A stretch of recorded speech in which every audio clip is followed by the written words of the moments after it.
C'est-à-dire que la peur, elle est très utile, on en a besoin. Oui.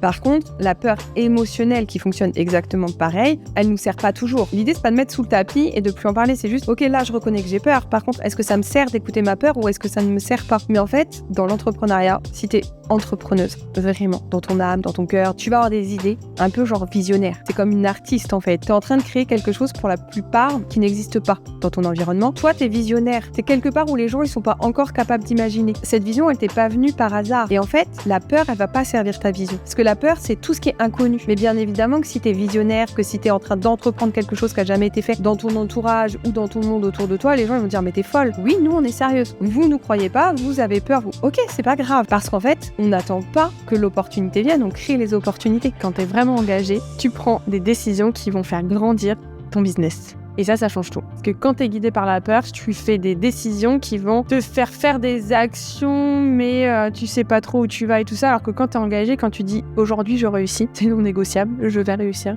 avec mon business, et ben tu prends les décisions en fonction de ça.